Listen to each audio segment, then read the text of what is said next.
Hi everyone, here we have a little back-to-back road test. The AfricaTwin CRF1100, the new one, the 2020, and the Triumph Tiger 900 GT Pro, again latest 2020 bike, and I thought it looks quite good. Red bike versus red bike.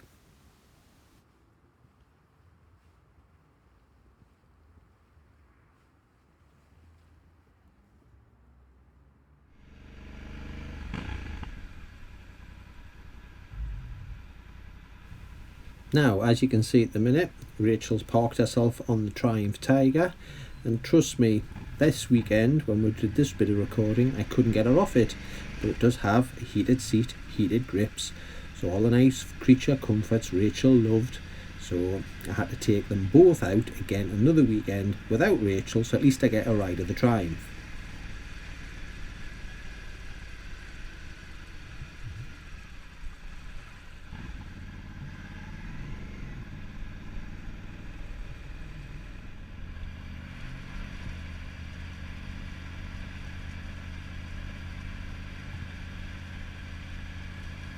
I started on the AfricaTwin, and there I am riding along. Very comfy motorcycle, but unfortunately, unless you pay for them, it doesn't get the creature comforts of the Triumph. Heated grips you can buy off Honda, but not fitted as standard. I've never seen a heated seat for an AfricaTwin from Honda, so you can't buy that either. But legroom's loads better. It's physically a taller bike, which is why another reason Rachel kept the Tiger, because it fitted her better.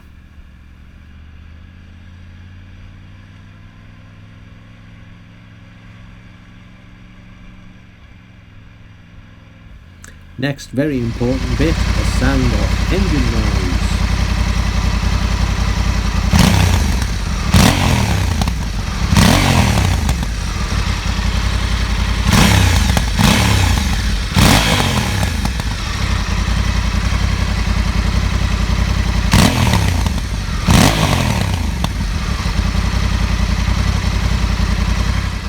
And of course, a flyby.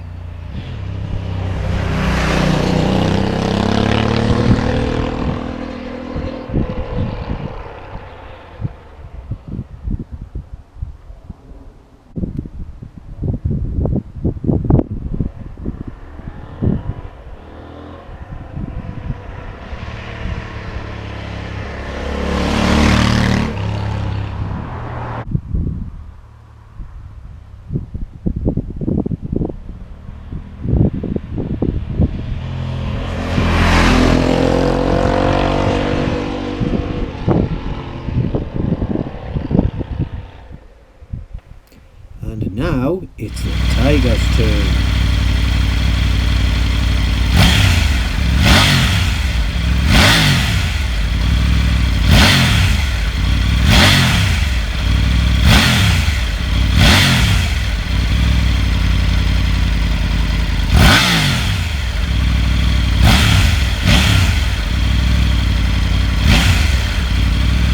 Time for the Triumph flyby, not quite as meaty as the Twin.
Dashes, both bikes have got very impressive dashes. There's loads of info on both sets, which you'll soon see, and you can scroll through both dashes as you're riding along. Power maps will change, but you have to throttle off for them to kick in.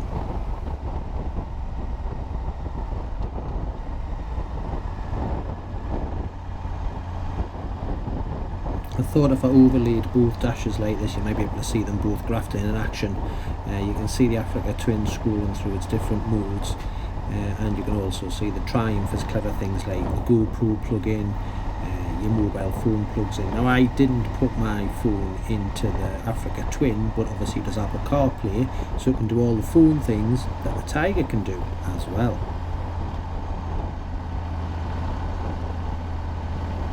If you look to the left hand switch gear, you can see my thumb on both bikes grafting away, flicking its way through.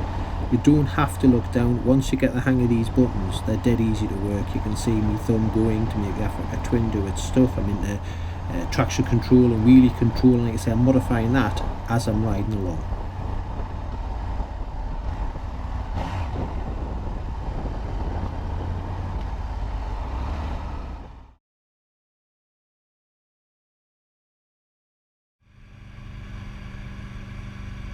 Now let's talk screens. As you can see, this new AfricaTwin's got a really short screen fitted. We notice a lot of customers coming back in for servicing with their screens either just cut off or they've had a little screen fitted. Obviously it's great for off-road riding, so when you stand up you can see over the top of the screen, but here you should be able to hear a bit of wind buffeting. So the Honda screen, not very good.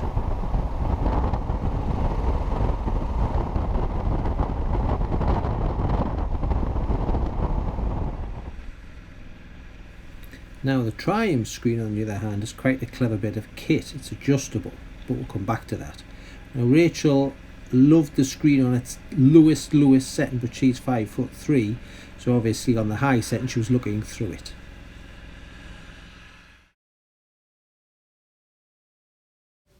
So here we have Triumph's adjustable screen. You push the bar away and it releases the pressure on that spring there, which keeps it in place. And then when you're ready, you push your bar away and it'll slide up, and you can see the little bolt just popping back into the groove to hold the tension on the screen. Dead easy to use, just push the bar and put it wherever you fancy. There was about 4 settings if I remember rightly. As you can hear, slightly less wind noise here, so the screen does work. I noticed it was quite effective in the middle for my height, and I'm 5'10".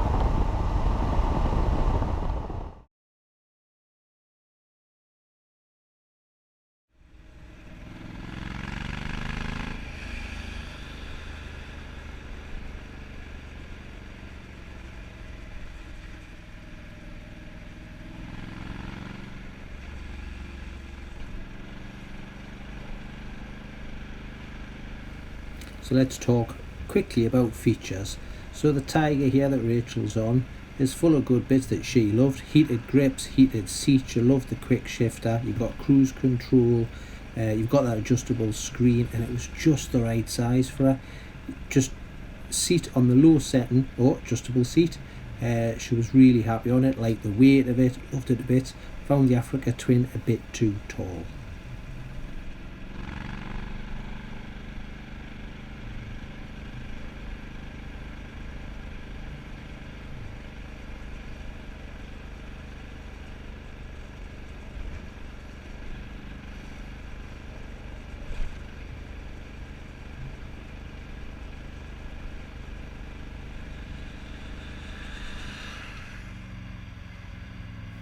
So let's talk about the Twin's features. So obviously it's got cruise control, it's got the clever dash that the Triumph's got, it's got all the power maps, it's got Apple CarPlay, it's got LED lights all round.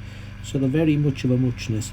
The only downfall is all the good stuff you get with your Triumph you've got to buy for your AfricaTwin. So heated grips, quick shifter, main stand, all that sort of stuff unfortunately has to be purchased. It does have an adjustable seat though, and I liked it. It was slightly taller, so fitted me better.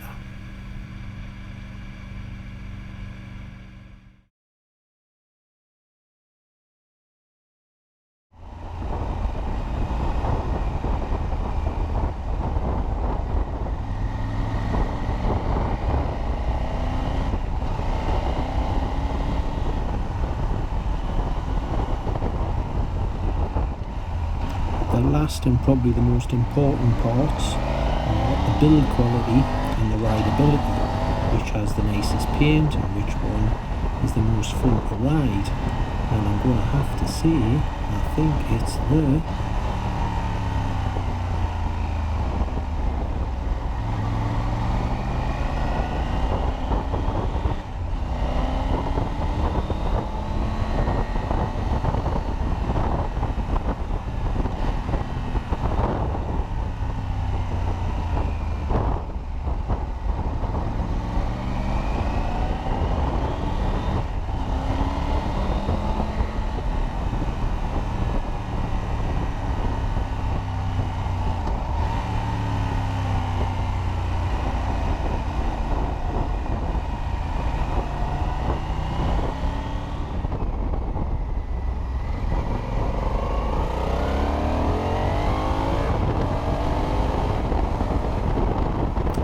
yes, I'll have to say, I think for me the Twin wins. The paint looks the thickest, nuts and bolts looks the nicest, and the engine was just way more fun. It made you want to go out and ride it.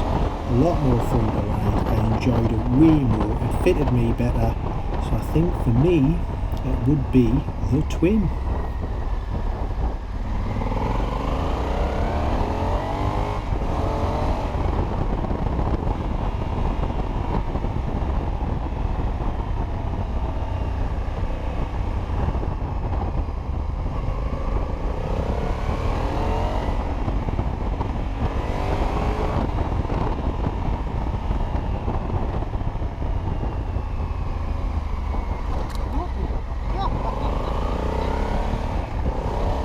See, you get carried away, just too much fun.